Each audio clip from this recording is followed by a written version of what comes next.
ലക്ഷങ്ങൾ ഒരു ബാങ്കിൽ കൊണ്ടുപോയിട്ടിട്ട് ചികിത്സയ്ക്ക് പണമില്ലാതെ ആളുകൾ മരിക്കുന്ന സാഹചര്യം, മൃതദേഹവുമായി അവിടെ നടത്തുന്ന സമരങ്ങൾ. 2025 ഒരു മരണമുണ്ടായി എന്നുള്ളതാണ്. ഈ അവിടെ അതിനുശേഷം അഡ്മിനിസ്ട്രേറ്റീവ് ഭരണം വന്നു കഴിഞ്ഞപ്പോൾ എന്താണ് ചെയ്തത്? കൂടുതൽ പണം സമാഹരിക്കുകയും നിക്ഷേപം സമാഹരിക്കുകയും അതുവഴി കൊടുത്തു തീർക്കാൻ കഴിയുന്ന ചില പണം കൊടുത്തു തീർക്കുകയും ഒക്കെ ചെയ്യുന്നതാണ്. നമുക്ക് ഓർമ്മയുണ്ട്, ഫിലോമിനയുടെ മരണം കഴിഞ്ഞപ്പോൾ അന്നത്തെ മുതിർന്ന രാഷ്ട്രീയ നേതാക്കളടക്കം അവിടെ പോയി 10-23 ലക്ഷം രൂപ ഹാൻഡ് ഓവർ ചെയ്യുകയാണ്.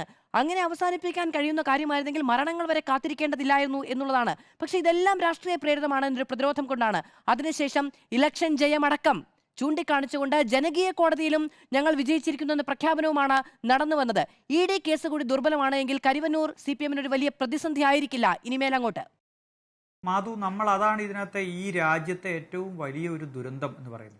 സത്യത്തിൽ എൻ്റെ ജീവിതത്തിലൊക്കെ ഒരു 10-30 വയസ്സ് വരെയൊക്കെ ഞാൻ വിചാരിച്ചിരുന്നത് ഈ ഇന്ത്യയിൽ ജനിച്ചത് വലിയ നല്ല കാര്യമാണ്, ഇന്ത്യയിൽ ജനിച്ചതുകൊണ്ട് നമുക്ക് വളരെ അഭിമാനം തോന്നുന്ന ഒരു സംഗതിയായിരുന്നു. പക്ഷേ കഴിഞ്ഞ 10 വർഷത്തിനിടയിൽ മറ്റ് ലോകരാഷ്ട്രങ്ങളിലൊക്കെ എങ്ങനെയാണ് സാമൂഹിക ക്രമം കെട്ടിപ്പടുത്തിരിക്കുന്നത്, സാധാരണക്കാരുടെ ചെലവിൽ ജീവിക്കുന്ന സർക്കാർ സംവിധാനങ്ങൾ എങ്ങനെയാണ് അവർക്ക് ഒരു പ്രൊട്ടക്ഷൻ ഒരുക്കുന്നത്, അവരുടെ സ്വത്തിനും ജീവനും എങ്ങനെയാണ് സംരക്ഷണം കൊടുക്കുന്നത്, റൂൾ ഓഫ് ലോ നിയമവാഴ്ച എങ്ങനെയാണ് ഉറപ്പാക്കുന്നത് എന്ന് പരിശോധിച്ചാൽ ഇന്ത്യയിലൊക്കെ ജനിച്ചു പോയല്ലോ എന്ന് നമുക്ക് തോന്നിപ്പോകും. അത്ര ഗതികേടും അത്ര മോശപ്പെട്ട അവസ്ഥയുമാണ് നമ്മുടെ രാജ്യത്തുള്ള നിയമവ്യവസ്ഥ എന്ന് പറയുന്നത്. നമ്മൾ ഇപ്പോഴും ആ കരിവന്നൂരിൻ്റെ പ്രധാനപ്പെട്ട ഇഷ്യൂ അവിടെ ഒരു ബാങ്ക് നടത്തിപ്പിനകത്ത് ആളുകൾക്ക് അവരുടെ സമ്പൂർണമായ വിശ്വാസത്തിൽ പണം നിക്ഷേപിച്ച ആളുകൾക്ക് ആ പണം കിട്ടാതെ വരുന്നു. അതൊരു നാഷണലൈസ്ഡ് ബാങ്ക് അല്ല. നമ്മുടെ സഹകരണ ബാങ്കുകൾ പ്രവർത്തിക്കുന്നത് നമുക്കറിയാം, സഹകരണ സ്ഥാപനങ്ങൾ പ്രവർത്തിക്കുന്നത് വിശ്വാസത്തിന്റെ അടിസ്ഥാനത്തിലാണ്. ഈ ട്രസ്റ്റ് ബിൽഡ് ചെയ്യുന്നത് അതിൽ പ്രധാനപ്പെട്ട പങ്ക് കേരളത്തിലെ രാഷ്ട്രീയ പാർട്ടികൾക്കുണ്ട്. കാരണം ആ പാർട്ടികൾ അതിൽ വിശ്വസിക്കുന്നത് കൊണ്ടാണ് അവർ ഈ ആളുകളിലും വിശ്വസിക്കുന്നത്. അത് വ്യക്തിഗതമായിട്ടുള്ള വിശ്വാസമല്ല.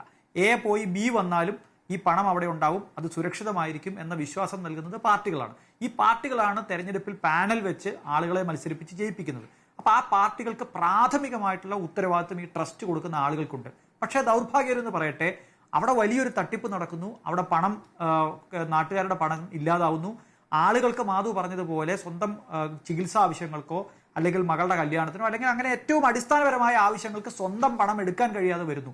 അപ്പൊ ഇത് ഈ രാജ്യത്തുള്ള നിയമവ്യവസ്ഥയിൽ വിശ്വസിച്ച് സഹകരണ പ്രസ്ഥാനത്തിൽ വിശ്വസിച്ച് പോകുന്ന ആളുകളുടെ ജീവിതം വഴിമുട്ടിപ്പോകുന്നു. അവർക്ക് മരണത്തെ നേരിടേണ്ടി വരുന്നു. നമ്മൾ എന്തൊക്കെ ചർച്ച ചെയ്താലും രാഷ്ട്രീയം വന്നാലും ശരി, ആ മരിച്ച ആളുകൾക്ക് നീതി കിട്ടിയില്ല, കൊടുക്കാൻ കഴിയുകയുമില്ല.